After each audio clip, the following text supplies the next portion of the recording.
Once again, thank you all for being here this morning. There's more of you than I had originally anticipated, which is great. Hopefully will give us a chance to get some momentum going this year with the civic engagement. So first of all, when you think of civic engagement, what comes to mind? So this is a chance, if you feel comfortable unmuting yourself and sharing, or prefer to put that in the chat. What comes to mind when you hear that phrase, or you kind of signed up for this session and think of civic engagement? Yeah, Rose. I think about being involved in my community, and I see in the chat people are saying the same thing.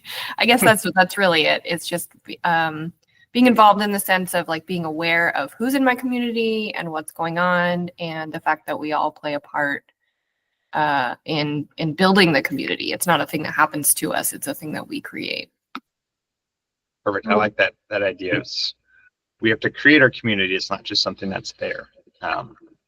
Perfect. Thanks. Yeah, I see a lot of community in the chat. Anybody else want to speak up and share what comes to mind? For me, the biggest is patriotism.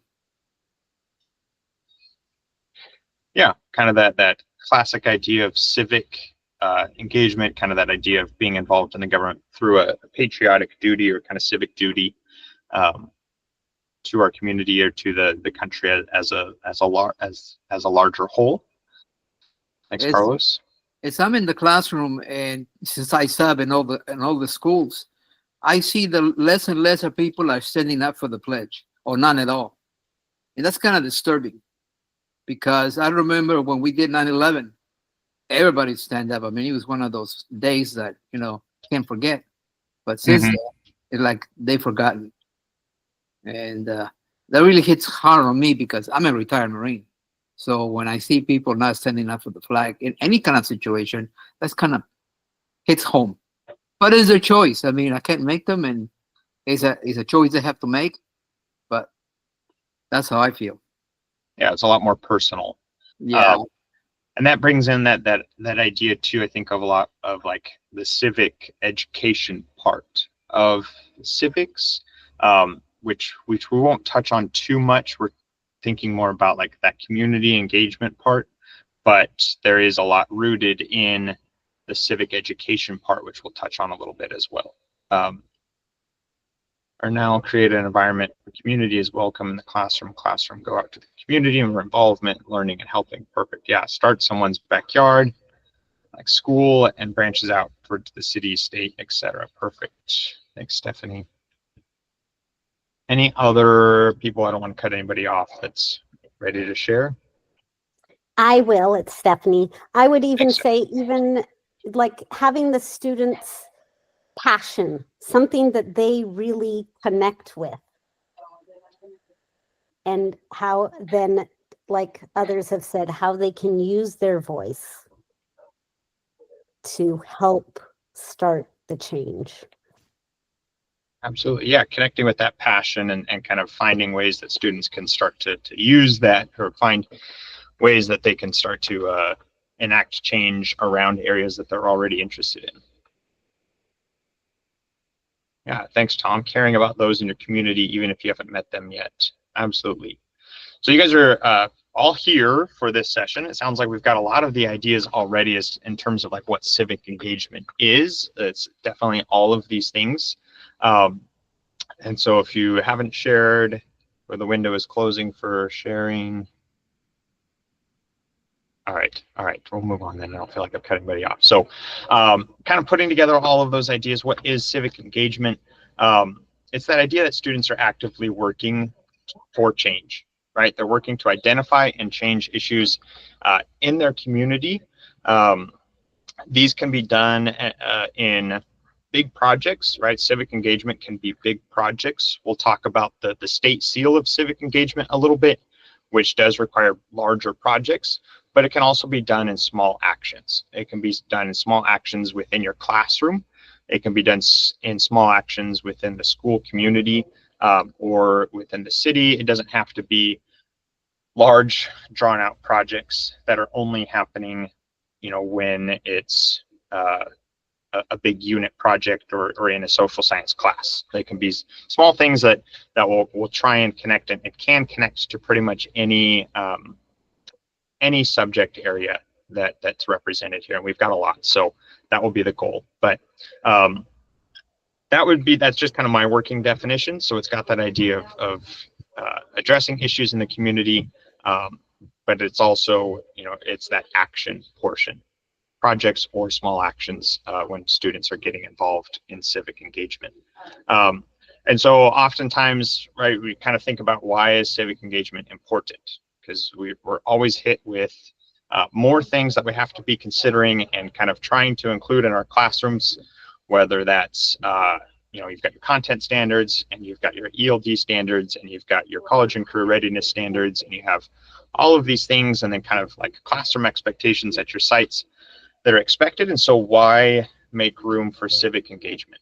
Why try and include this into our curriculum, into our day-to-day classes? So I'm sure we're all familiar with this question from students: when am I going to need to know how to do blank? When am I going to need this? Why am I learning this? What's the importance of this? And that's sometimes it can be a difficult question to answer, because there might be times where we're just like, hey, I have to teach this. It has to be taught. And there are other times where there are chances to really hopefully engage with students learning and give them a reason to really dig in and want to learn something. And civic engagement hopefully will kind of give us that, or should give us that opportunity to be able to really engage our students in what we're covering in class. So what civic engagement does is it gives us the opportunity to apply their learning to real world situations, right? And this will take a little creativity, but when a student is learning about,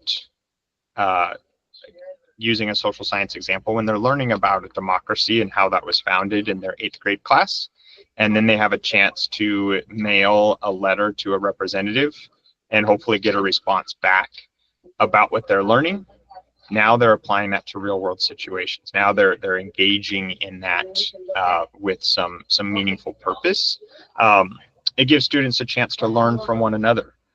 Oftentimes it can feel maybe a little like, students are expected to learn from us a lot, but civic engagement gives them a chance to really learn and hear from one another when we give them that opportunity. And it also, like was mentioned earlier, gives them a chance to connect and bring in what they're already passionate about into the classroom. One of the big parts of civic engagement is student choice, giving students a chance to choose what they're interested in and kind of take what they're learning in the classroom and apply it to something that they're passionate about. And so that's another way of engaging students. It gives them that platform to think about video games, or to think about sports, or to think about their local neighborhood and what they do with their friends when they might not otherwise have that opportunity in their courses. And lastly, it can lead to real change on the campus and the community, which leads to a feeling of empowerment for students, right? The chance to feel like they're making a difference and they're not just some high schooler sitting in a desk can really help them engage in the material that's being covered, as well as engage in your classroom and feel like, hey, I really like this class because they're giving me a chance to do something, to be involved. Other things that might come to mind that you all might want to contribute as to why you feel like civic engagement's important. You're here, so hopefully you're feeling that it's important, but anything else that wasn't already kind of covered on those 4 points?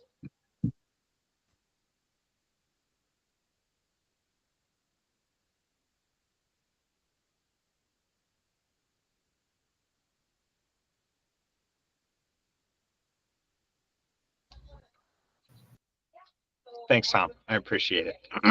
I'll take that as yes. Yeah, sorry. I No, think go ahead, Rose. like Jessica's saying, like it empowers students to, like you're saying, make changes on campus. And I think a lot of times our young people feel like, well, I can't vote yet, or I'll never be able to vote. And so how can I engage? But there's so many other ways.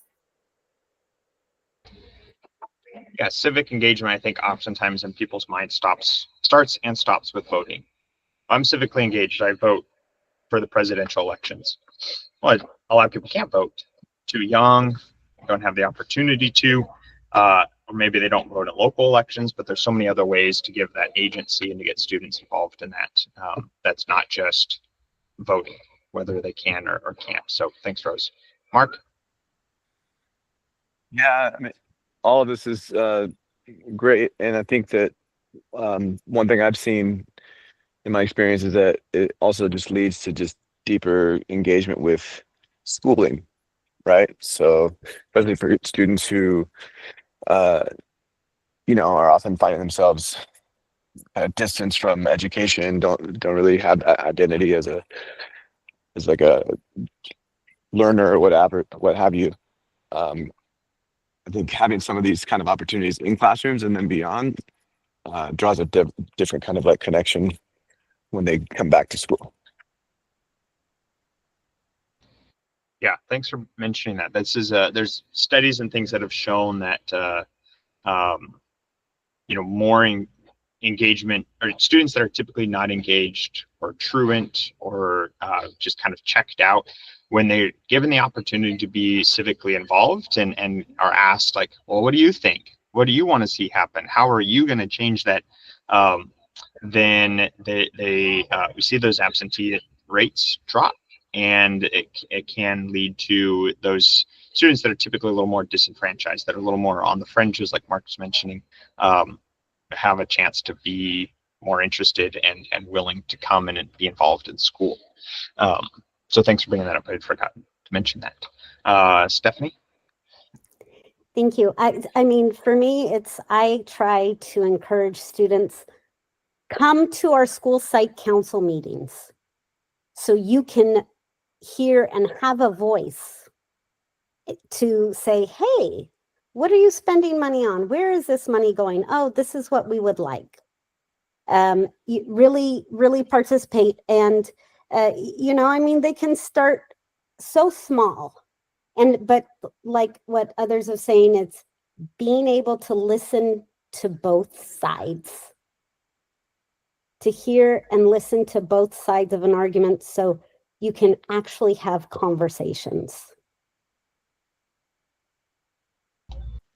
about topics. Yeah, that idea that, there are multiple perspectives that people believe, and that doesn't mean that one is right and one is wrong, but that we can listen to multiple sides and we can have those discussions is a huge part, I think, that's missing a lot in our civic world. Yes. But also that idea of, just things that students don't know about. How many students have probably even heard of Student Site Council and know what's done there? And, it's a great opportunity for them to get involved and to, voice what they want to see happen on their campus.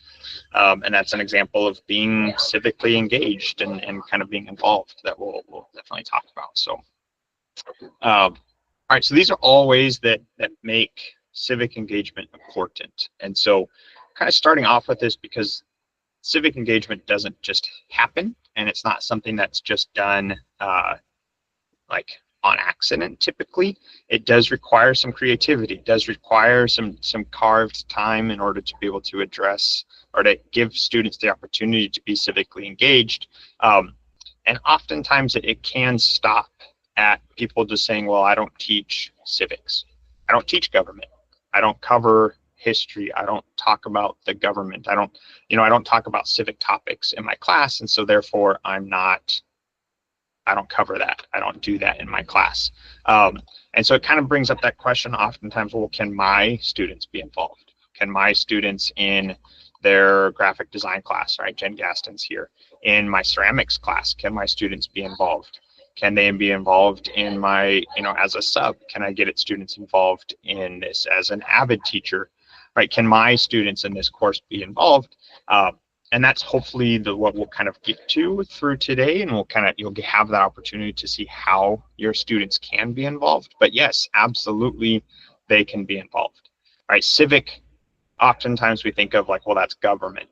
It doesn't have to mean government, right? If you take a civics class, you're learning about what it means to be a good participant in your community. You're learning about what it means to be a participant with the government, right? But it's much more focused on the individual person rather than government as our three branches and our president and our governor. And so any student in any class can be civically engaged. It does just require a little bit of creativity to incorporate that civic engagement.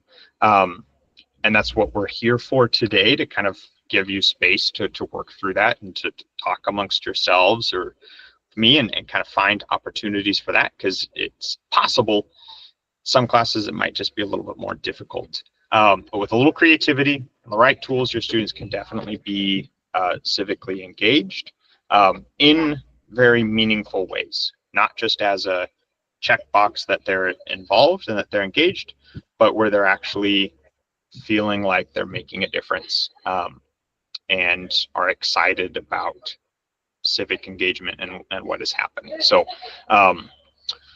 yes, the answer is yes. And if you're feeling like you're still a little hesitant on how that might look in your class, then we've got another a couple hours to figure that out. And so that's a big portion of why we're here. So how does this benefit my students? A few things that I kind of thought through and kind of have seen benefiting students. And so if someone, as they pop up on our screen, can unmute and read those for us, or that way it's just not all me talking, I would appreciate that, but I'll leave that up to you. So first one. Speaking up can change problems in their community. Thanks for speaking up, Stephanie. Opportunities for community service. We'll talk about that, community service, because there's opportunities for it, but they're not the same thing. Personal growth and challenge. Thanks, Rose. Oh, that was a twofer. Juniors and seniors eligible for the state seal of civic engagement on their diplomas. Thanks. One that we've talked about a little bit already is it brings learning to life by connecting it to real world situations and scenarios. And so there is a benefit to students, right? We talked about like, why is it important? But the big reason why it's important, because there is benefit for our students. Our students can walk away from class, if they have the opportunity to be civically engaged, to feel like they've been more challenged and they've seen more personal growth, right? Maybe if that student is typically absent and doesn't feel like school's really for them, they might feel a little more challenged in a way that's going to make them feel more involved in school. It brings learning to life, right? When you learn about the Pythagorean theorem and you can find ways to actually apply that might benefit somebody, then it's going to make it a little more interesting. There's opportunities for community service, as well as the opportunity for juniors and seniors in high school to receive the state seal of civic engagement from the state on their diplomas, which is a big form of recognition. Yeah, perfect. Thanks, Mark, for adding that one. Can reach students through multiple modalities, right? It's hands-on experiential. So it's not just sit and get in a classroom, but it gives the opportunity for students to really kind of like dig in and start to figure things out and get hands-on with real world problems, which again will challenge them, gives them the opportunity to speak up in their communities, and can really make a difference with those individual students. Has anybody else seen benefits, maybe specifically from your students, if you've done some civic engagement in the past, that you feel like would be good additions?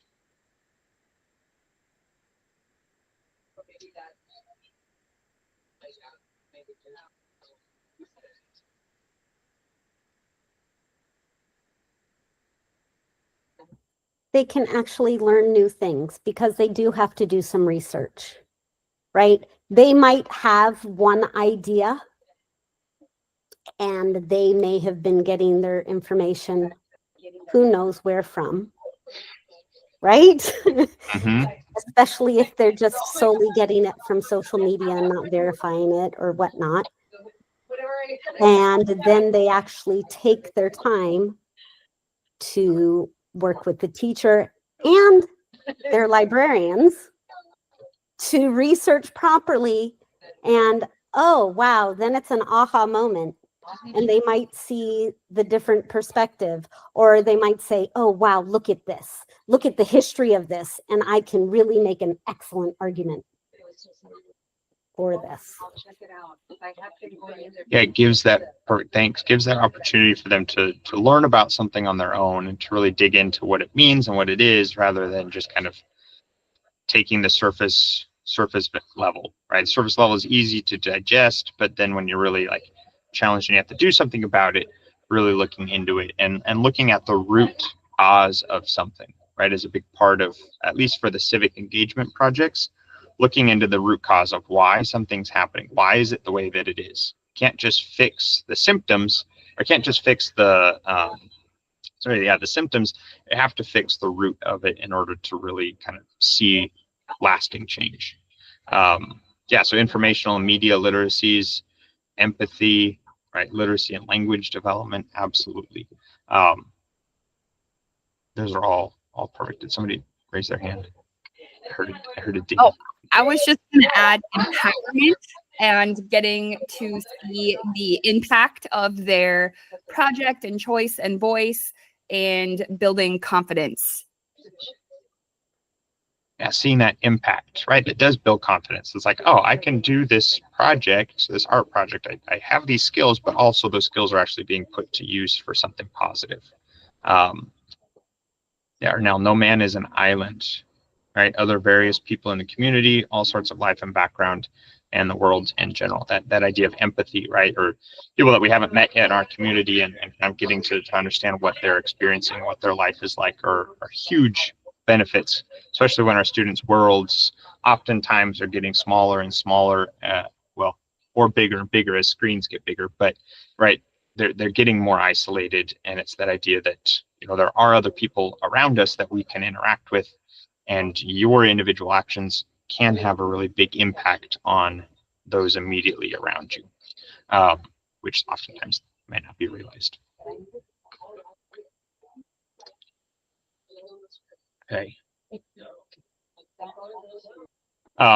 So some examples, right? So it's just kind of thinking through, and we'll have a few more things to talk about. So we'll go through some examples of what this could look like.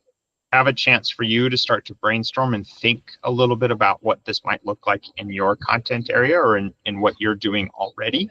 And then we'll talk about some of the resources that are available to us to explore further. And then we'll get into a little bit of how is civic engagement different or connected to things that we're already doing in our district, right? So it's not just something that seems brand new or kind of like disconnected, but we'll look at some of the things that we're already doing in our district and how they're connected before we talk a little bit about receive some reflections from students, and then give you a chance to get into this on your own.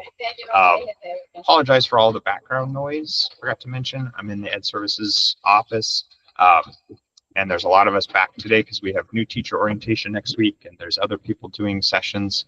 And so if you hear background talking, that's what that is. I came here because it's quieter than home.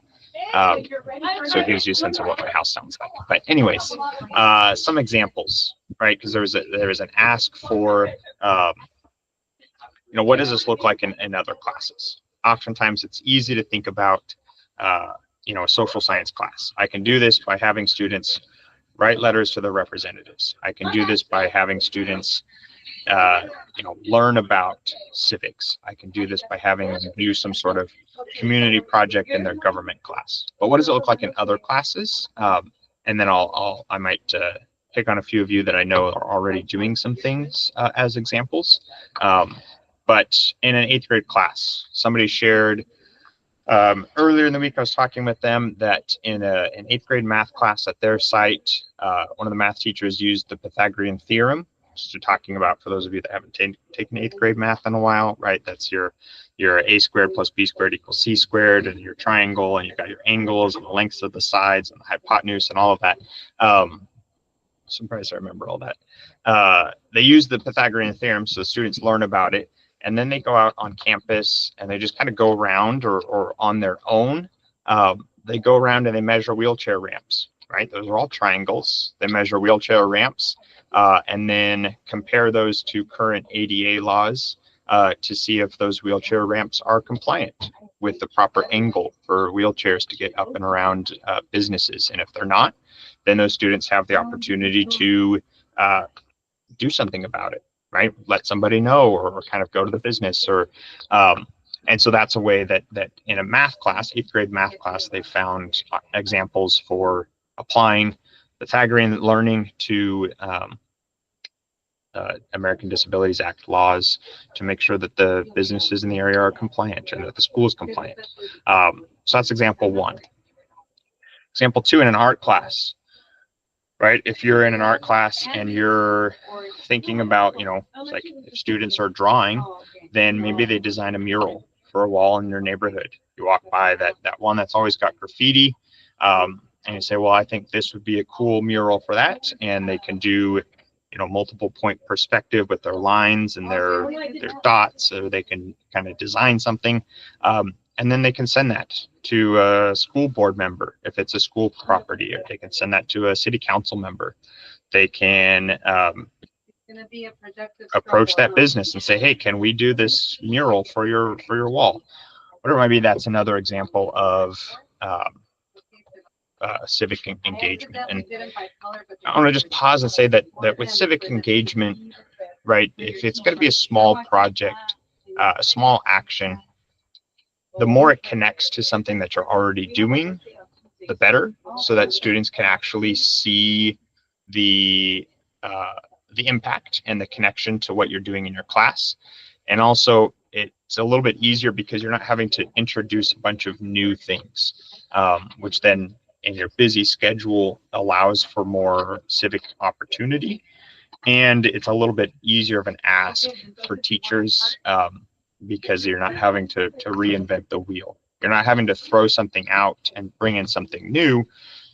Hopefully you're finding ways to just kind of tweak something that you're already doing. And so for the math class, you're going to teach about Pythagorean theorem anyways, giving the students the chance, half a class period or a day to go out and measure that and to practice that, right, makes that a lot more tangible. It's not something new. It's just a little tweak. Or swapping a project that you're already doing where students are having to design or draw a picture, that they're coming up with, having it apply specifically to a mural and thinking about where that mural would go. Again, is a tweak that's going to be a lot more meaningful for students. I'm going to pause. There's a couple of things that were shared in the chat. Emily mentioned murals. Classes, students create, perform skits based on their Salinas stories. Perfect, right? So that would be great in a drama class, performing skits based on their own Salinas stories or experiences, community issues, right? Feel less alone and want to fight for a positive change. Perfect, yeah. So that's a great way to apply it to a drama class, right? Rather than designing a mural, what would it look like to act out scenes, right? That's awesome. Science, lead a family event, family science night. Students, families, and the community are invited to participate in science activities and learn together. That's awesome. Now, I want to learn more about that because that sounds like a great opportunity to really give students a platform, right? Which is a huge part of civic engagement. The more platform they have, then the more difference they're feeling like they're making. That's awesome. Another science example, right? So maybe when you think about, if you're talking about pollution or citizens' involvement in the environment, right? You're thinking about environmental justice, or then asking the students the roles of citizens, right? If we use that word, I put it in parentheses, citizens. In our district, that can be a very sensitive word when applied to students and families, and we have to be aware of that. But not so much citizens as documented citizens, but as citizens of a community, participants in their neighborhood, participants in their city, as good citizens, right? When it comes to pollution and taking care of the environment. So if the students are, you know, hey, are you being a good citizen if you're leaving trash around, or does a good citizen or participant make sure that they're throwing away their trash, throwing away their, making sure that they're recycling, right? Those are things that would be more, would now, rather than just talking about pollution in the environment, it's putting it on students. You know, then they start to think about, am I being a good citizen, a good participant in my community if I'm not recycling, if I'm not cleaning up after myself, if I'm not being aware of what pollution I'm creating. And then giving students to create an infographic, right? They can do it digitally and share it on their social media. They can do it in a print format and put some up around campus. They can think about a certain business that they see, hey, this business always has trash or recycling in their trash can.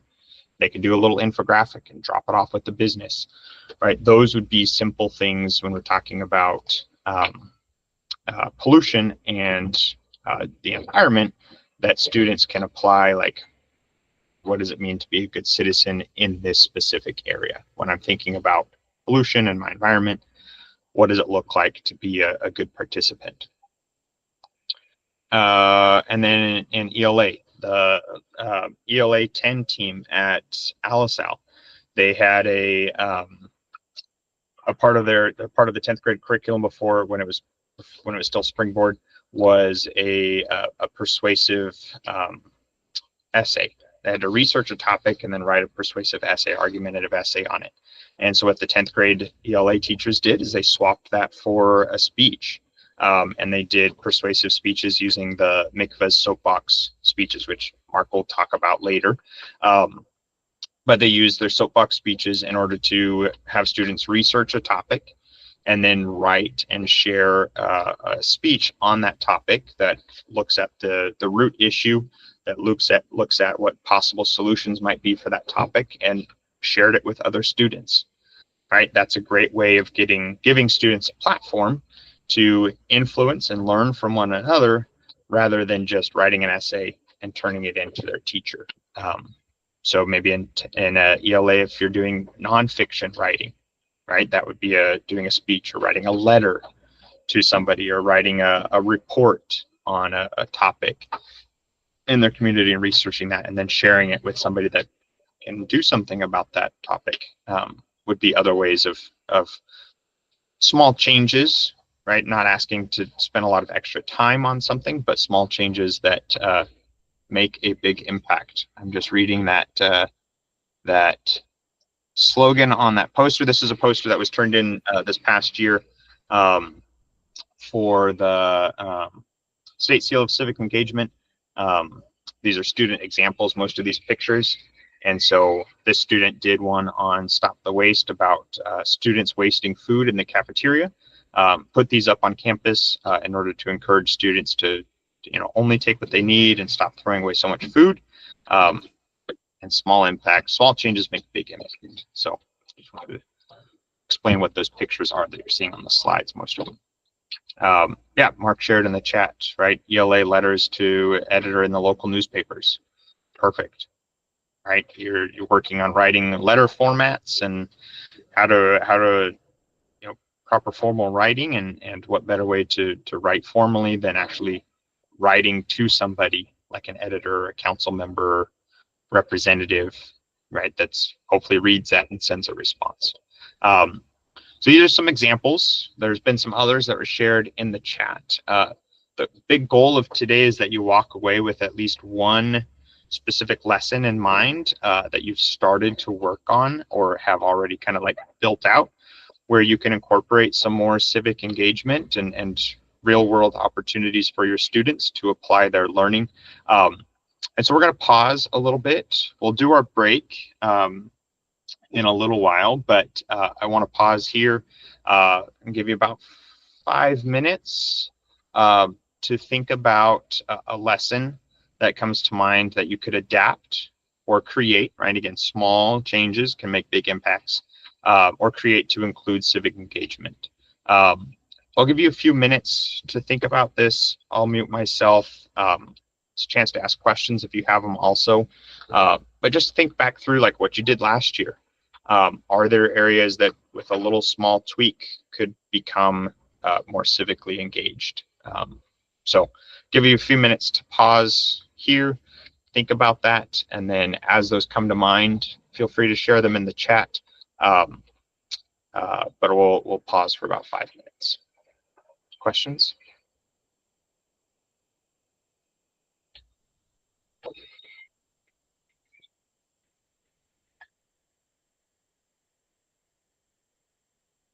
We'll give you a few minutes to think, but we'll have more thinking and kind of application time a little later as well.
Another 30 seconds or so. So if you've come up with some ideas, thanks, Jessica, in the chat. Feel free to kind of put those in the chat if you have things that have come to mind.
Thanks to those of you that have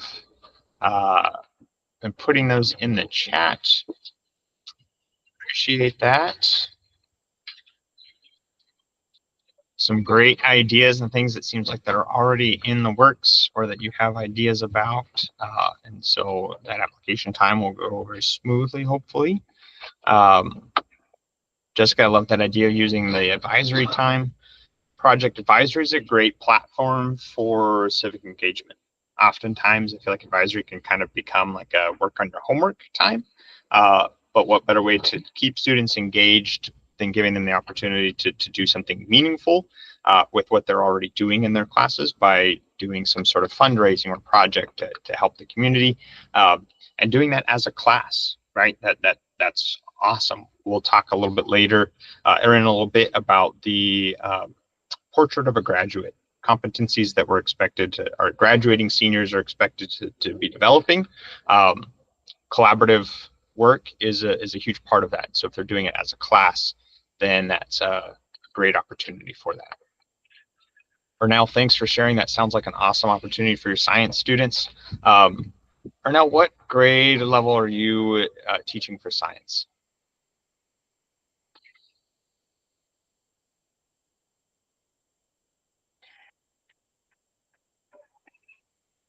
Seventh and eighth. Awesome. So the sixth graders are immediately below grade levels then. I can see why that would be a little intimidating, but that's awesome. Reach out to the community by doing elementary theater schools, presentation, environmental consciousness, and citizenry. That sounds awesome. Tom, thanks. Yeah, economics, right? I like the idea of how the city's prioritizing issues that are important to the student. So if there's something that students are really important to, gives them that choice and that agency, and then a chance to reach out and say like, hey, this is important to me, but it looks like the city's not spending nearly enough money on it after analyzing the budget, right? That's a powerful statement coming from a high school student. Election years guide students through all the ballot measures, right? Review the guide that's sent out. Perfect, yeah. Non-election years, right? It can be a little challenging if that's kind of what we're using. Then hopefully we'll kind of think through, and I'm sure we can come up with some things for those non-election years. Thanks, Rose, because you've got freshmen still. Do you still have freshmen, Rose, this year? My schedule this year is insane. I have freshmen and sophomores mostly, and then I have one class that's all mixed grade levels. Right. So like a voter pre-registration movement would be appropriate for some of them then. Nice. Yeah, I hadn't thought about that. This is my first year teaching upperclassmen in a long time, so good call. I still have the stuff up from last year of like volunteering to work the polls and stuff. And Perfect. As I teach a high school diploma credit recovery program, flexibility to teach across multiple subjects. Excellent, right? A lot of crossover there. sounds like there's some great ideas out there. So as we get into the application time in a little while, I'm going to give you the chance to kind of run with some of these and make our peers available to discuss these ideas. If you're like, hey, I want to do that, right? Part of having you share them now is because if you're not sure and you see another content area or another idea that could work in your class, as you look through those, then we'll have the ability, the chance to possibly get into some breakout rooms during our application time, that if you wanted to be able to use that time and work with somebody else and co-develop one of these lessons, then you'll have that opportunity. And so if you're like, hey, I like that idea of doing that science project, but I can do that in my high school science class, I want to learn more about that, we'll have that opportunity to do that. So yeah, so those are there. So if you still have ideas for that purpose, as they come up, please share them in the chat. Somebody else might want to pick your brain a little bit about your idea or work with you on that topic.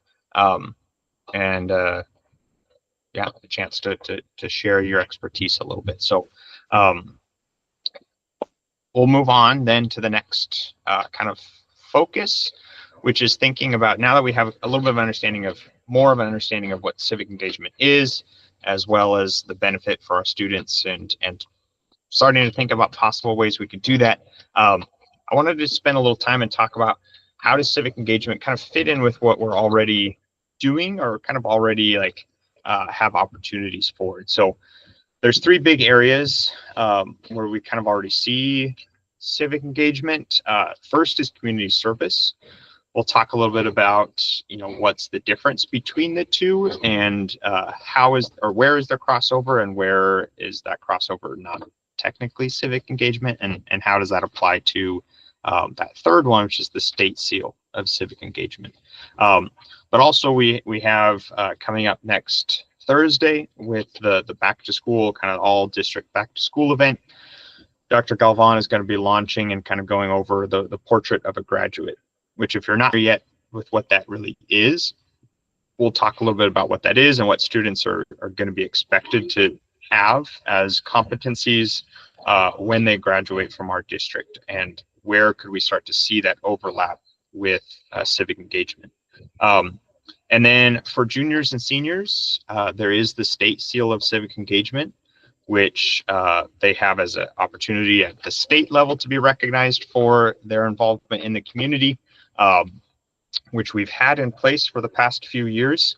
And so we'll talk a little bit about that and kind of see what we've done with that so far, and where kind of that's going in the future.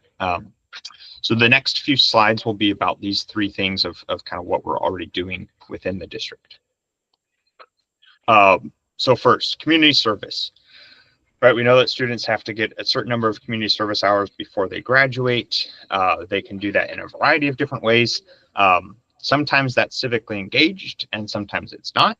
And so what's the difference? And so with community service, and there's opportunity for a lot of overlap, and it can kind of be a little confusing on what might count or what might not. Typically, civic engagement is students are working to change their community, right? This is kind of the way that I think about it. It's not a perfect definition. Right, students are working to change their community, and community service students are serving the community. And so, for example, this picture here is an assembly that students who are part of our Student Voice Council did at Salinas High this last year, along with our Justice and Equity TSAs, which was Leticia and Tamisha, right? They put on an assembly at Salinas High about anti-racist slurs, or kind of the stopping the use of racist slurs on campus. They went to admin, modified the bell schedule, had a day set aside for this assembly, brought people in to speak on it, which is very much an example of civic engagement. Now, they probably could have gotten community service hours, but it would have been difficult because it's It's not with an organization. It's, you know, they're kind of doing a lot of things on their own. So it's definitely much more of like a civic engagement example than a community service example. Whereas if a student volunteered at this and they went and volunteered at another assembly outside of the school district, right, some sort of other event, and they passed out flyers for it, that would be more of a community service rather than a civic engagement, because they're serving in that capacity rather than actively trying to change the community through those actions. Another example, right? So a lot of times students, if they go and participate in a park cleanup, right? If there's some sort of city event where it's like, hey, we're going to go and we're going to clean up the park and we're going to, you know, paint the play structure or whatever it might be, and they go and serve in that, that's community service. But if a student looked at a park and said, this park always has too much trash because there's not enough trash cans, we should get more trash cans at this park, and they organize an event to get more trash cans, or they organize the cleanup themselves, now that's civic engagement, because those students are specifically going out and organizing and taking that initiative. They're looking at the root cause and they're taking action on it, as opposed to just showing up and working for a few hours, which is much more of a service rather than a lasting change. This comes up especially when it comes to the state seal of civic engagement. Often by junior and senior year, students are starting to try and make sure that they have all of those community service hours, and they're also trying to get their state seal. So we've seen a lot of applications that are more of a community service focus rather than kind of a civic action or civic engagement focus. And so it doesn't apply to everything, right? A 7th or 8th grader, it's not going to be as big of a deal. Freshman, sophomore, right? And a lot of the community service or civic engagement are very clear cut, but there can be some overlap. But there's also sometimes where it's like, it's not really community service, or that community service doesn't really count as like a civic engagement project for the state seal. Yeah, questions on community service or things that maybe need to be clarified better on community service or civic engagement?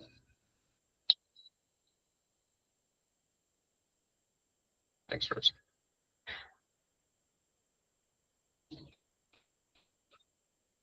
All right, in that case.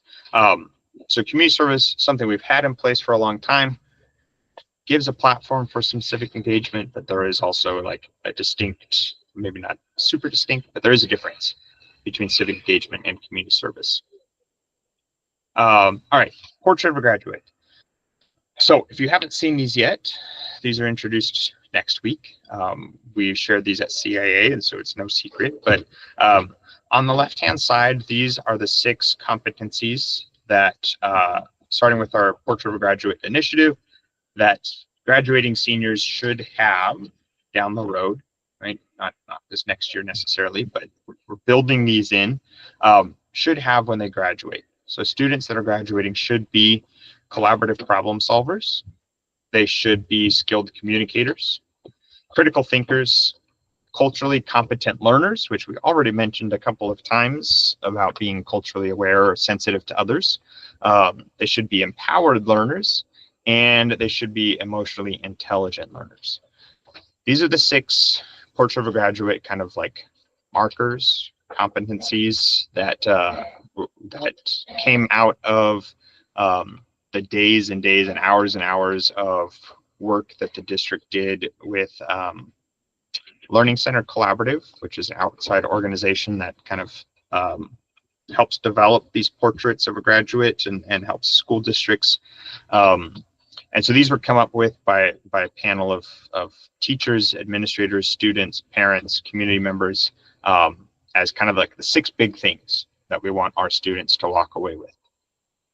So these are things that we're already going to be starting to ask to be specifically implementing in classes, so that all students are graduating with these six areas. Now, we're also already doing civic engagement. And so civic engagement and these 6 align very nicely. And so it's a great platform to start promoting more civic engagement, because it's easy to build in these 6 competencies within civic engagement. So those are some ideas, ways that we'll kind of see that overlap, right? So I think Jessica mentioned earlier, the advisory period and having a class do something together, right? That's collaborative problem solving. If you have an entire class agreeing on a community issue, coming up with solutions for it, and working on solving that issue, or at least alleviating it, then those are collaborative. Those students are going to build those collaborative problem solving skills. Students are skilled communicators, right? Sharing that ideas. If they have to go into a 6th grade class and share what they've learned, they have to do that in a way that other people are going to understand what they're saying. So they're skilled, building that ability as a skilled communicator. So with those, hopefully I'll give you a chance to read through those. I don't need to go through them all, but those are some ideas, right? So if you have other things or like, oh, this would work too, or things that come to mind as you look at those, feel free to unmute or put them in the chat as well, on other ways that those overlap.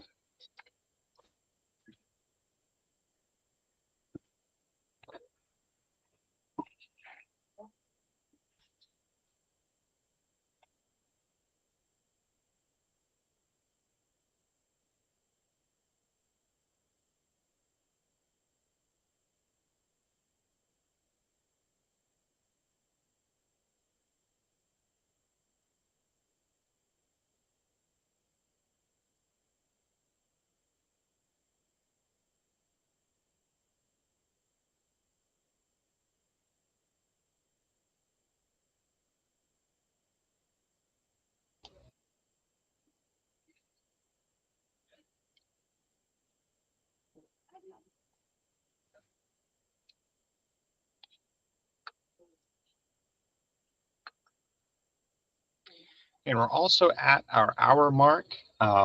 So we have the chance to take a 15-minute break if we would like.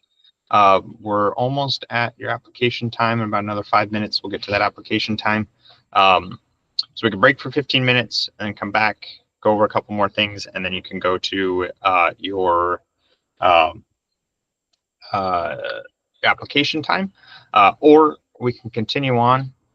If you haven't stepped away to use the restroom or anything already, you have the freedom to do that.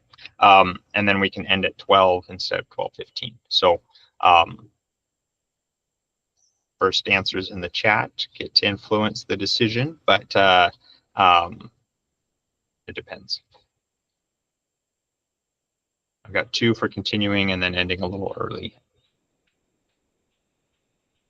All right, the ayes have it. We'll continue on, and then we'll end about 12 o'clock instead of 12:15, and we'll count that last 15 minutes as your break. All right, so I don't see anything else. You're welcome. Coming up from these, we'll have a little bit of time. Yeah, civic engagement. Thanks, Tom. Democracy in action. That's right.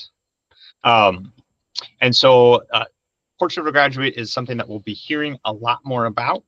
And so if you kind of, as you hear more about it and you see more about it, keep civic engagement in the back of your mind on how those two overlap and ways that we can work towards the Portrait of a Graduate while keeping our students civically engaged would be great. The third one, State Seal of Civic Engagement. This is something that we've had in our district for a few years. Like I mentioned, a lot of you are already involved in this and have students who have received the state seal. But the seal is something that's given to juniors and seniors by the state. So it's not a district thing. They apply through our district. Our district goes through the applications and decides which students have met the criteria for the state seal. But the state, and then we send those to the state. And then the state is the one that sends the actual awards, which goes on students' diplomas and their transcripts as a recognition that they have been civically involved, right? They can put it on college applications. They can put it on job applications. It's something that only hundreds of students in our district are getting it. And, across the state, not every district is doing it. So it is fairly prestigious. Why is it important? Well, it recognizes and rewards students for civic involvement, right? Getting involved in their community. Again, civic engagement can be small actions to get the state seal. Those are bigger projects that students are doing. But it's hard to do a bigger project if you're not already kind of civically minded from smaller actions that you've done in other classes or earlier grades. And so that's a big part of it, is building that civic mindedness as students progress through our district. And so what have we done with the state seal in the past? Well, you can see we started out in 2021 and 2022 with 63 awards for the state seal. That number has increased incrementally, right, dramatically each year. This last school year, 267 juniors and seniors across the district were awarded the state seal. And so it's something that's been in place. In the past projects that have been a part of the state seal is Project Soapbox, which we'll talk about in a bit. Photo Voice Project, which is like taking a picture, identifying an issue in your community, taking a picture of it, and then sharing that picture and kind of a description of that issue within your class or some sort of larger platform. And then some other projects here and there. Jen Gaston has done awesome work having students develop pages for children's books for the city of Salinas and for Amor Salinas, I think, as a part of this. And we've had a lot of students that have done some other projects as well. So we've been doing it. It's been something that's been involved. And so for some of you, think about what counts as the state seal. This year, there'll be more information coming out about it, but this year we're trying to ask a little more from our students in order to earn the state seal of civic engagement. The state criteria are set. There's 5 things that involve like grades and reflection and references. But criteria is the project, and so student projects for the state seal. Hopefully will be a little more, we're having a little more, making the process a little more robust for students to go through. And so state seal projects, one, have to identify a real world problem. And so it's something that's real. Students are recognizing on their school campus, in their community, that they're planning on addressing and working to fix. State seal projects have to conduct research. They have to demonstrate the root cause and kind of have this analysis part. And that's where, right, in utilizing the librarians, right, going in and finding out, like, where does this problem come from? What can I find out? What can I learn about why this problem exists? Whether that's homelessness in the community, whether that's trash, whether that's immigration issues, whatever it might be, right? Where does that issue come from? And how can I learn more about that, right? Use your librarians. And then students, as part of this, they have to identify a varied response, right? And so it's not just like one shoe doesn't fit all, right? One size doesn't fit all, where I can just say, this is the solution and I'm going to fix it, right? What are some appropriate responses that would be impactful and actually work to change this issue, as well as how they would change the root causes of that issue. And so it's not just here's my project, right? But they'll be asked to kind of say, like, what have you learned about this issue? What are some things that could be done about the issue? And then 4, what action plan are you going to take that's of significant duration? So it's not like a one and done thing, right? But it's going to take some time. It's going to involve some depth, or it's going to have this specific impact on the community.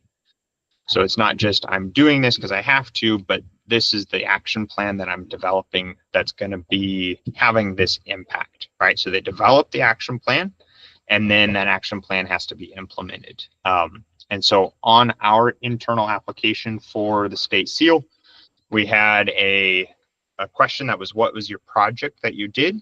And then what could you have done differently to have a more of an impact? And the what could you have done differently to have more of an impact, they would often say, well, I could have actually gone out and sent that letter. I could have actually put up the posters that I made, right? And so what they're saying is I developed the plan, but I didn't actually take the action for it. And so now we're going to be making sure and asking students are actually taking the actions that they previously were just identifying. And so there has to be an action plan, and they have to be carrying that out in order to qualify for the state seal. And then they have to reflect, right? So how did my actions impact my community? How did my actions impact me, right? Was this effective? If it wasn't effective, what could I have done differently after I carried out my plan?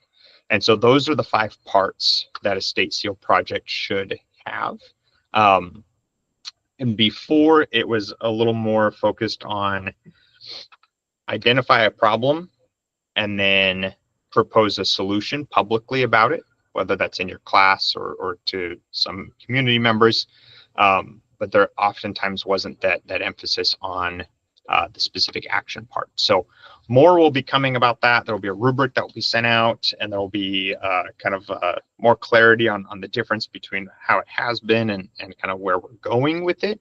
But the goal is that if a student is receiving the state seal, that we're passing them on for the state seal, that their actions have actually had some sort of impact in the community or in their school sites, is the plan, rather than just like bringing awareness to it or kind of talking about it, but what's the actual impact been, will be the emphasis. Yeah, David, just a second. So Ernell put in the chat, students do an observation in the community and find out what possible community conduct research and investigation, propose possible steps to mitigate the concerns. Yeah, and so with that proposal of possible steps, right, that's a project that would be great. That's definitely civic engagement, right? And then if students wanted to use that project as an example for their state seal project that they're going to put on their application, then it would be right after they've done that research and that investigation and they've proposed those possible steps, it's this is what we've done. So if the possible steps were we need, X, Y, and Z, then we went and we did these actions to try and implement X, Y, and Z.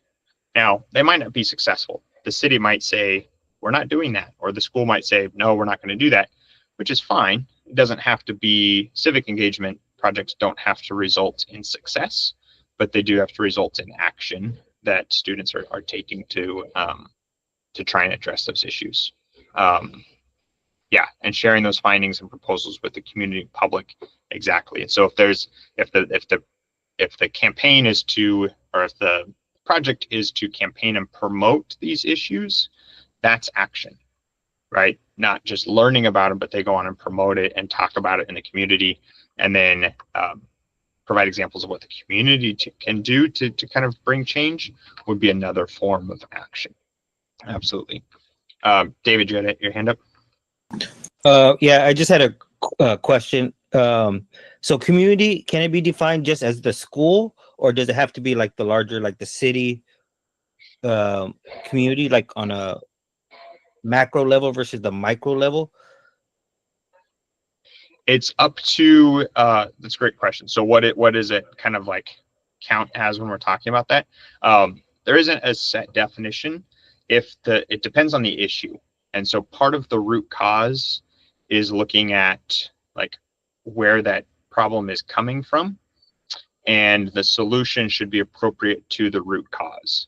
And so if a student is talking about food waste on campus, right, that was a previous poster, their community that they would be addressing is most likely going to be their school, or maybe the school board, depending on what their solution is, right? But the root cause is mostly going to be students.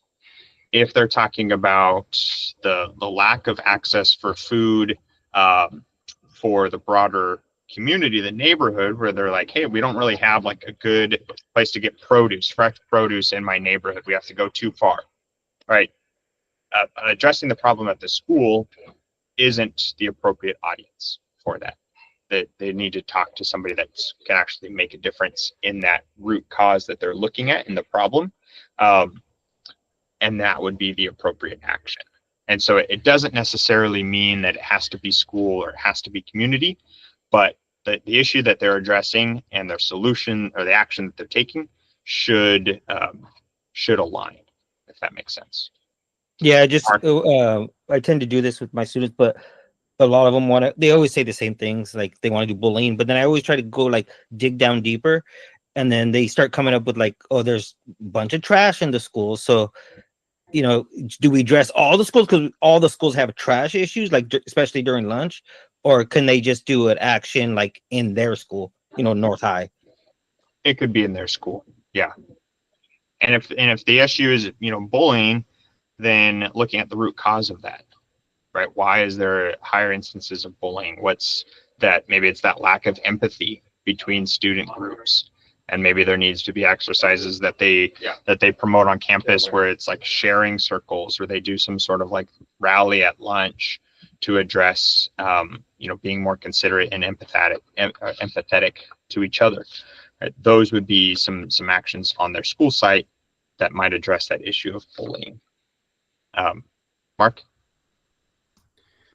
Yeah, I think that's a good question. And I just wanted to add like two things. Like one, I think the community can always be and should be, right, as Zach said, kind of situated in some kind of connection to the actual problem and the solutions that are being proposed and the problem being addressed, right? So the school site is definitely the main place where students spend so much of their time, right? And they can see and start to analyze like what their experiences are and how they might want to change them. But the difference is like if you just have them share whatever their project is and their findings or their solutions in the classroom, then it doesn't really differentiate it much from a traditional like classroom assignment. But as soon as they step outside in the hall or invite some other students into the classroom and the audience is expanded, then it starts to take on more of the qualities of that civic engagement, kind of project, right? And then the other thing is, I think oftentimes, we can see as teachers that young people would definitely struggle with maybe if they choose authentically an issue that they're passionate about, but it does extend to the community, but they're going to struggle with trying to connect to an authentic audience and or folks that are already kind of working on it or what have you. And that's really where our role as teachers who want to engage in this kind of work can really help with like bringing folks into our own classrooms and connecting students with those folks in the broader community, right? And if that's something that that you as a teacher are like, well, I don't have those connections, or where do I start? I think the district, has a lot of community partners, right? In this work, we've definitely partnered with a lot of organizations and have connected students with organizations as well as like the city itself. I just got an email the other day from one of our city partners who said that their youth city council has one of our former middle school students who's now entering high school on the youth city council, right? And they've been involved in some of this work even as early as middle school. So there's different ways to get students connected to the right kind of community audience that they're going to focus on with their issue, right? Yeah, and that's one of the things that we'll be talking a lot about, and kind of that's going to differentiate like what we've done so far to what we're hoping to see done is that authentic audience, right? So does the problem that's being addressed, the way that's being addressed, does that align with the issue, right? Who am I talking to about this issue should align with what the issue actually is. But yeah, thanks, Mark. And I'm going to plug his session later, but Mark's got a session at 1:00 today talking about one of our partners with the MICFA challenge. And they've got a lot of great civic engagement resources and things that built out lessons and resources and plans for implementation that are really helpful, right? And can make a lot of what we're talking about, take a lot of the burden of what we're talking about off of you, because there's built out resources. So his session's at 1:00. I'll mention that in a little bit, but yeah, just wanted to promote that. All right, I want to give us some time for application. So a couple more things. So do all civic engagements, does all civic engagement have to meet these criteria? No, right? Small actions or big projects will count as civic engagement. If you're doing something in your class with 7th or 8th graders or 9th graders or even 12th graders that you're not specifically trying to get them to the point of being able to apply and receive the state seal, then those criteria aren't as necessary, right? Great to keep in mind still if you're doing it, civic engagement, to think about the root cause and authentic audience, but they're not required for all civic engagement, right? That's just the criteria for the state seal projects, which again is for juniors and seniors.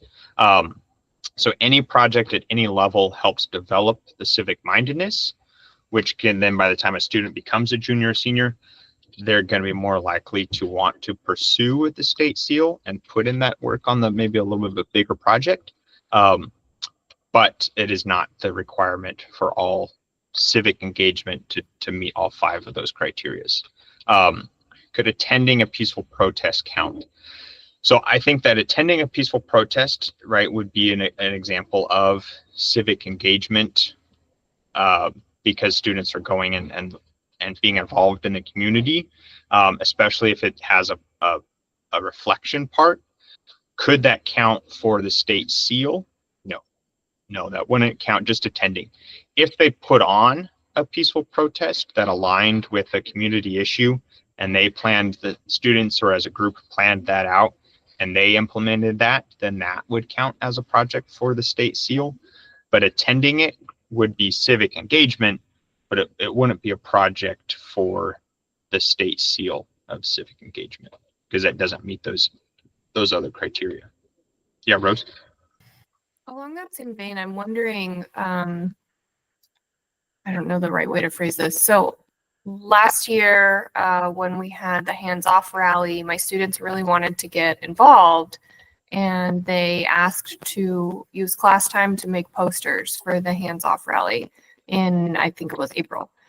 But I'm wondering, like, is that something I could get in trouble for using class time? I mean, it was their idea.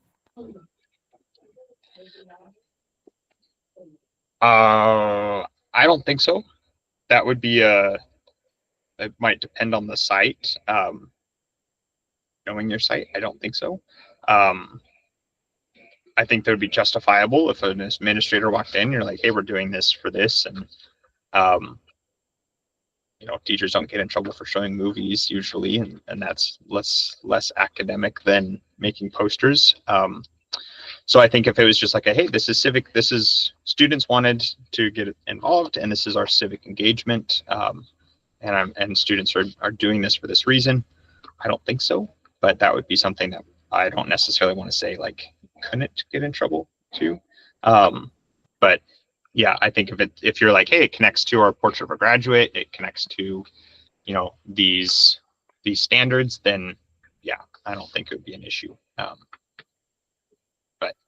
Okay. And yeah, seeing the portrait of a graduate definitely makes me feel a little more empowered. Last year it was, I'll admit it was not a planned activity, but I'm sure if I had planned out something, I could make it, very defensible. But I guess the question I would anticipate getting is like, well, what about the one kid who doesn't want to participate or who feels ostracized by this conversation? And I guess that is the piece of this conversation that I maybe don't feel prepared to address myself. I don't know if you can help me with that, or if this is the venue for that conversation. Yeah, and I think oftentimes when we're talking about civic engagement, one of the things that may come up would just be parents, right? How are parents going to feel about students being involved or being asked to do this or taking class time to do this? And there's a lot of arguments that would hopefully mitigate that concern from parents, but we're talking about humans, and so that's not always the case where our arguments or our reasoning for something are going to make somebody else kind of be okay with it. And so I think that would always be like the bigger concern than like necessarily what the school or district might say, but it's just kind of the what parents might say. So that, yeah, Mark's right, that student choice, right? And if it's like a rally like that, which is hard to keep it nonpartisan, but at the same time is going to be in line with what a lot of the students are probably feeling, then that there might be opportunity for parents to kind of be a little more unsure about their students doing that in class, especially if their parents are like, hey, well, we don't necessarily believe in that hands-off rally, like the sentiment behind it. So I think having the opportunity for students to opt out with that student choice, that would be I think would be an important kind of part to include, where it's like, hey, if you don't want to do this, then you can do this instead. Would be, right, if you're using something that's class time for something like that. But that's something that we can chat a little bit more about too, if you're still a little concerned about it, and we can use some of our application time for that if needed.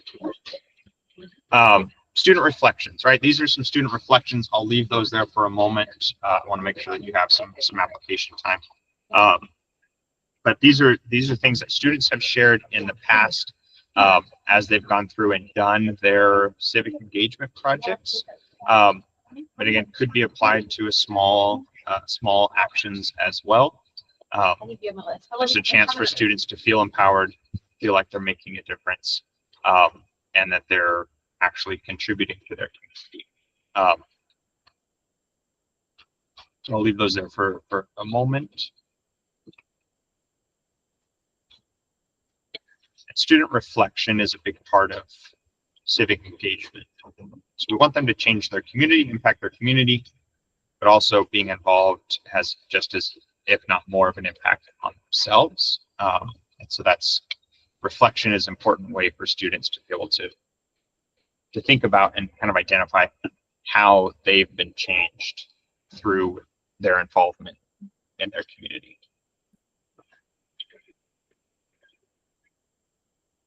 All right, we'll come back to the questions. Before we go in, if you have these slides open, here's some resources that are available to us as resources, just a snippet of some of them. I want to highlight the first one, the Click Challenge. Their resources, we have access to all of those as a district. And so if you open that up, Mark's kindly put in the access code and the link in the chat, beat me to it. For those, and Mark's going to talk about those. He's got a session at 1 o'clock again, and that's his role in MICFA, formerly part of our district and with the social science curriculum specialist and now with MICFA. And so he's going to be talking about that session at 1 o'clock. So if you haven't signed up for that or seen that on Sched, then I would take a look at that. Yeah, great opportunity. But he'll be talking more about those in his session. The other ones, Facing History and Ourselves, has some great resources, especially around like building. We talked about earlier, like kind of having a civic discourse within a class, right? They've got some great resources. They have a toolkit for going from reflection to action. And so that link's got a lot of great things for you to explore when it comes to bringing civic engagement into your classroom. Student-led civic projects is another great resource. And there is similar to what some of the stuff that MICFA has, but kind of walks you through some stages of a civics project, identifying the cause, deciding on what action would be appropriate, building out like civic discourse and democracy in your classroom. Great materials there as well. And then the next two are articles. If you're still kind of trying to struggle on how to find ways to bring civic engagement into your subject area, there's a couple there. That fourth link is for environmental justice, and so some science resources there for you to look at if that's your area of expertise. And then that last one about math and English, how they encourage civic engagement, and it's based on an article that Stanford University put out based on some of their research. And so some options there. Not the end of it. And if you're like, hey, specifically, I want some resources about blank, then I'm always available to help with specific things. And Mark put another one in the chat. Generation Citizen. I haven't seen that one, so I'll check that out. But now, where'd it go? Okay. Any questions as we go into the last 30 minutes of your application time that might make your time more effective? General things that we can address.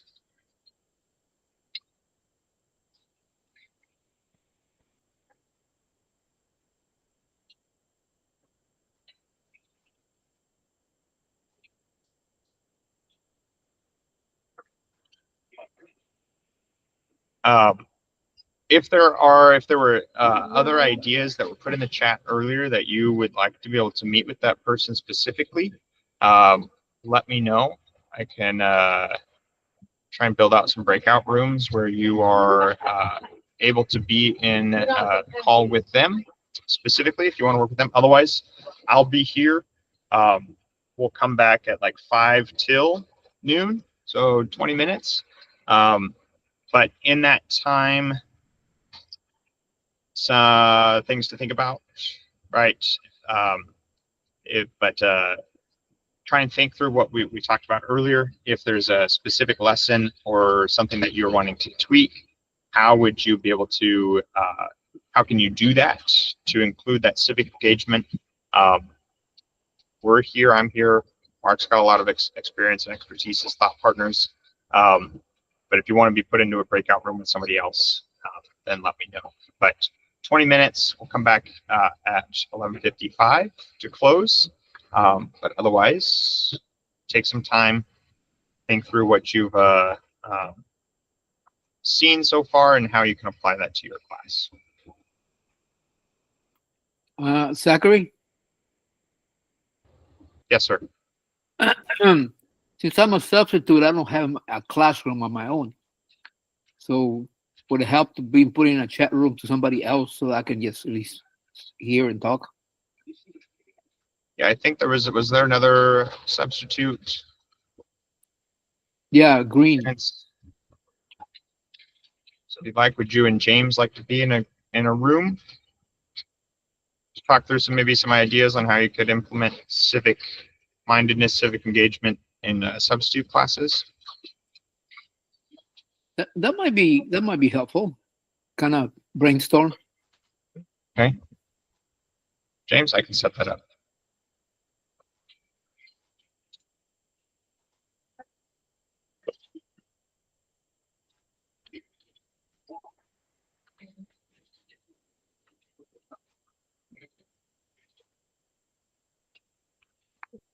Oh, yeah.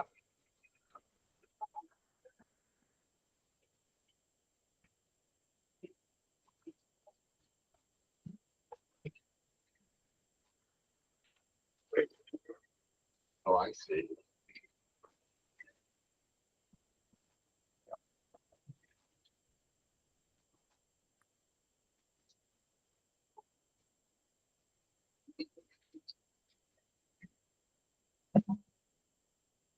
It should open those rooms for you, Carlos and James.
Rose, we can keep talking about that. Yeah. If anybody else, Rose had some questions earlier about the kind of protection when it comes to involving civic engagement in your classes. And so if that'll be a distraction as you're working on yours, then feel free to mute the tab. You can always right click on the tab at the top and there's an option to mute site, or you can mute or just ignore us in the background if that's totally fine. Rose, did you have other thoughts or concerns? Yeah, so as far as parents go, I know this isn't really a popular perspective, but the parents are not my students. My students are my students, and I want to give them the space. And I teach high schoolers, so maybe in middle school it's a little different, but I want to give them the space to be their own people, make their own decisions based on their opinions, and maybe explore what their opinions are. Because for a lot of kids, they maybe have never thought about what their opinions are. Just live in the house with their families, and they assume that's the truth of the world. So as far as parents go, I don't really stress about parents. I feel like I can handle myself in a parent meeting, but I guess what you were saying, alternative activity would be where I would need to plan ahead. But I would hate for it to be like, all right, everybody, we're going to make posters and have a great time. And then, oh, Johnny, you don't want to do this. Here's a worksheet. So I don't know, that in my brain, that's the only thing I'm coming up with. But I feel pretty unafraid in this arena. Like, I feel like I can stand up for myself well. I don't want to be flying by the seat of my pants. I want to be prepared and have a plan. Yeah, and I think in the case that, let's say if there's a student that doesn't want to do it, then, or if they're like, hey, like, I don't want to speak out against X topic, right? It doesn't have to be in this scenario that protest, but if a student doesn't necessarily want to participate, then as long as they're not being penalized for not participating in that, right, or given the opportunity to do something else, then I think that would cover the bases. I think if a lot of the things that we're doing, right, especially now with the Portrait of a Graduate, where it's like, hey, like, students are collaboratively working together. That's one of our Portrait of a Graduate things, right? They're addressing an issue. They're deciding on how they're effectively going to share their opinions on a poster. Right, those are all things that we can align to now the Portrait of a Graduate, as well as, you know, I'm sure in the content areas, we really look like pretty much anything that's like we can find ways that, or they're speaking out or communicating, right, those are things that we can align with content area standards as well. And so I wouldn't anticipate it to be an issue, right, or to cause any bigger stirs. I just wouldn't want to necessarily say that it's not going to at all, or that it's fully protected. But civic engagement itself, right, as long as there is that element, I mean, a big part of civic engagement is student choice. Student empowerment is going to come through them having the opportunity to feel like they can choose on how they're going to participate. And so if it's like I'm creating class space for us to work on posters, and you can work on posters if you so choose, rather than we're all making posters, right? That's where the difference comes in, I think, in my mind, because then it's giving students that agency, it's giving them that choice. And then they can design their posters as they want, and they can do that, you know, and feel like they're involved and get to participate, because that is civic engagement. I think as long as it's leaving open that student choice still would be the big thing in my mind. And I guess for me too, like, part of civic engagement can be putting yourself at risk. I mean, that's part of it, can be part of it inherently. And I guess so the next step for my students, I'm just thinking back to the conversations I had last year. They were like, well, can we go to the rally? And I said, you know when it is, you know where it is. It's not on a school day, like, of course. But then I had organized a protest outside of school at lunchtime with some other staff members, and the students wanted to attend that. And I told them they couldn't because they can't leave campus. And we were just on the sidewalk right in front of the school. But yeah, that's where things got a little gray, I guess. And then we had an after school demonstration as well, and some students wanted to join. Yeah. Mark? I mean, so there's a lot of things you're throwing out there, right? In terms of like different points in the process of like a civic engagement kind of overarching, flow where different considerations might need to like be had, right? And so in your previous kind of like classroom based stuff, it's like the student choice in terms of like the issues, how you approach that is going to be that first kind of threshold to see like, well, where might you have resistance for certain students? Even before that, right? If you look at like how you're building your classroom community, right? And like, what are the norms for when we disagree and all that kind of stuff.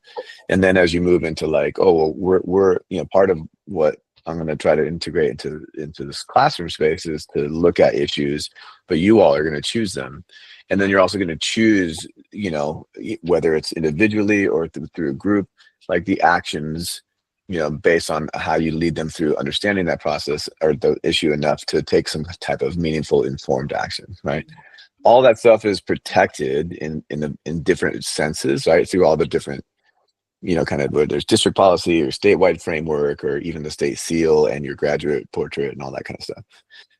But then when you start having like actual actions that are beyond the classroom, right? One thing you might consider is like, well, when we take students beyond the classroom in other ways, like how do we do that, right? There's like usually a parent like permission slip, and maybe there's some communication there. Maybe there's some administrator sign off. But then at the end of the day, it's like differentiating between like, well, when is this like teacher facilitated or teacher supported kind of action versus student led, and student decided action. And as long as they're within, they have certain protections, right, and rights that they have as well.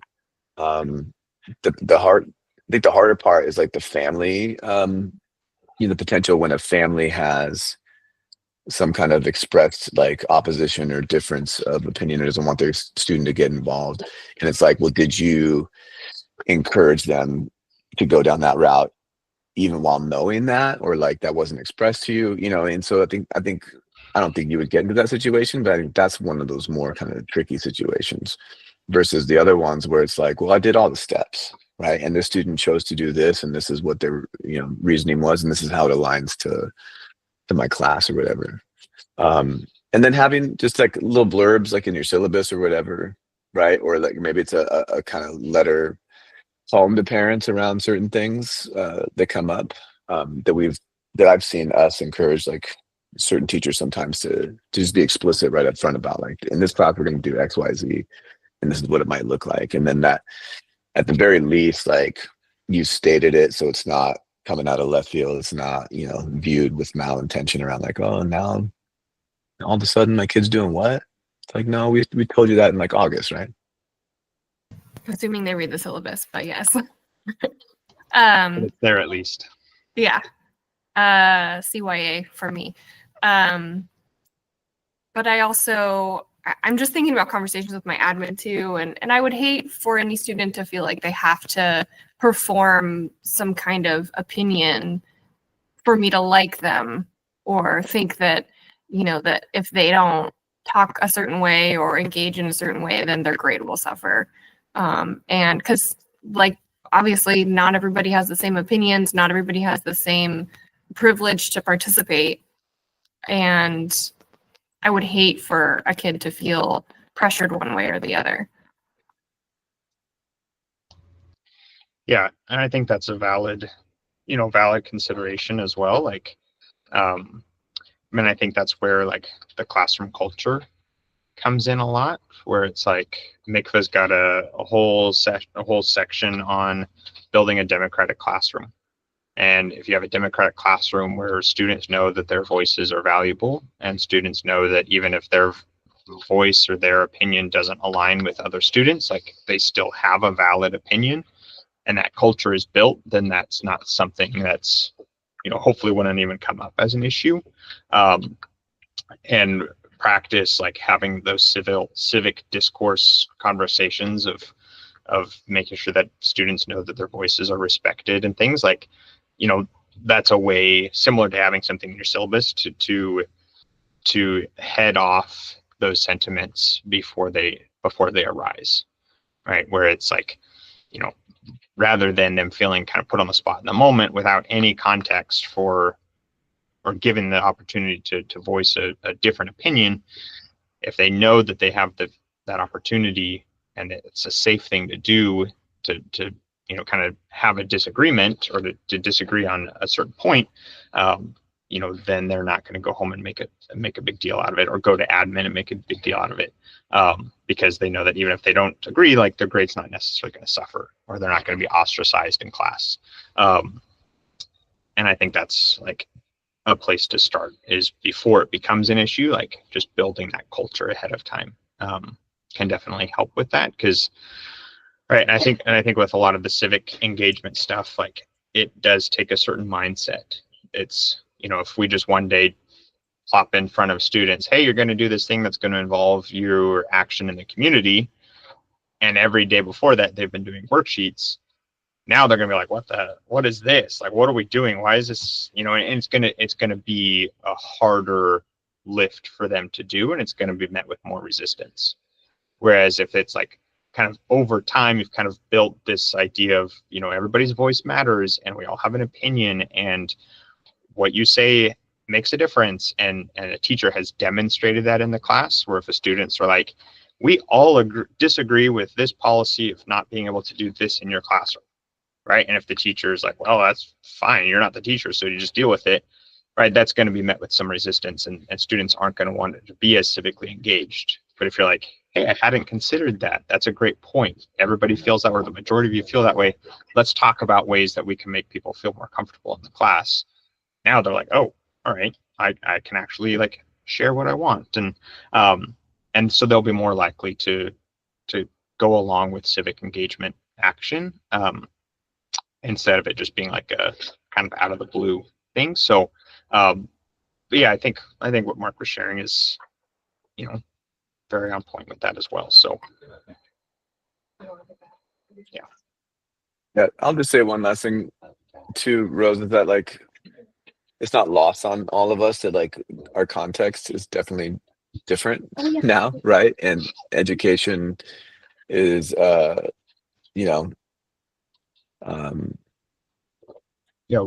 are at risk in different ways. A political question. Yeah, and like it's always been a political question, but it is highly politicized to the extent where it's like, yeah, it feels real different. And so I think like in addition to what Zach is saying, and there's definitely like, a lot of resources and folks, within the district and beyond that have a lot of great ideas and experiences in building those types of classroom communities. In this context, like it's more important than ever. And at the same time, it's also in my mind important to be very clear on like, well, what are like the non-negotiables or the things that aren't up for debate, right? Like differences of opinion, 100%, but like how they're communicated and when those differences of opinion fall into places where they're like harmful to like students and others, then those have to be clear lines, right? Like as we're in a context where like lines are being visibly erased, like on the daily. That's a hard thing for educators, right? And so, continuing to fall back on policy language, state standard framework language, best practices and research, kind of language, and then a community of educators, right? And hopefully included in that is like administrators that have your back and that understand that this is where we're coming from, right? So I have a lot I could say to that, but I just am hopeful that sessions like this and your session at one, Mark, will help empower all of us in this district to hold those lines. Because I think people are scared of what they feel as sharing their opinion, when really, like you're saying, it's respect for humanity. And so I think we need to remind each other and remind ourselves that we are allowed to set those boundaries and to enforce those rules in our classrooms, and that we have a duty to do it.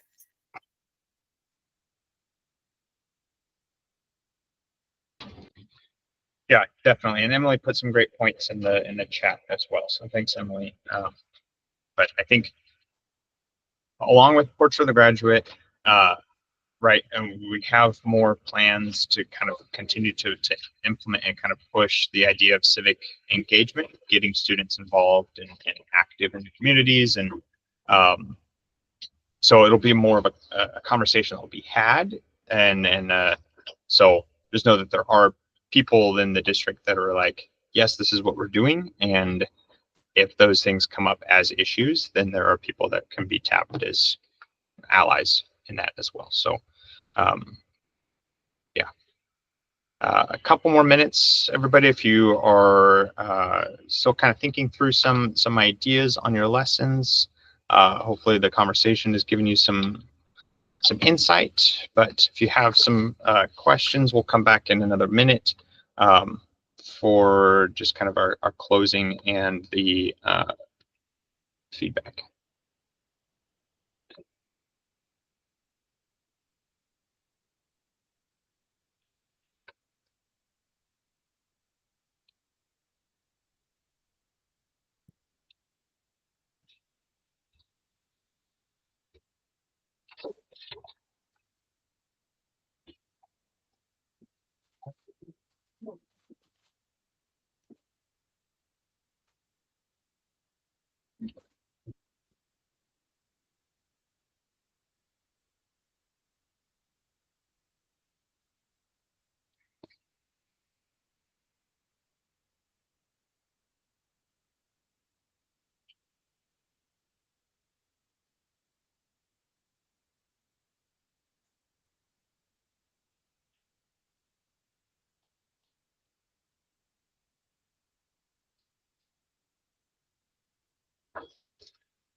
All right. So as we close out, and at 12 as we democratically agreed on, if you could in the chat, right? Hopefully you had some time to kind of think through some of those lessons. Again, it's a chance to share what you've worked on, and if there are other people who notice that and want to kind of share ideas, then they see that, then they can hopefully get in touch with each other to be able to kind of pursue those ideas a little bit more.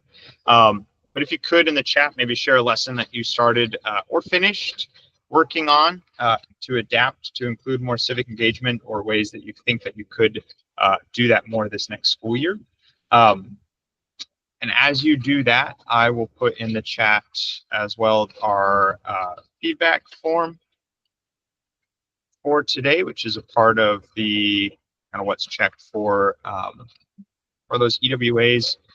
And so that's there. I'll put that in there a couple of times, and I'll pin it to the top. If you can't find it, it's pinned to the top as well. And so as you kind of think through, and if you want to share those ideas or lessons in the chat, then yeah, the space is still there for that. And in the future, if you're interested in getting a thought partner and kind of thinking through some more things, or helping build out lessons that you may have started, or still not sure how civic engagement can fit into your classroom, I'm happy to help brainstorm and develop lessons or ideas, and to kind of act as a partner in this. And so my email is there. It's you can email me and reach out. And then that feedback form is the same one that's in the chat. So if you have lessons and you're working on typing those out, please feel free to still put those in the chat.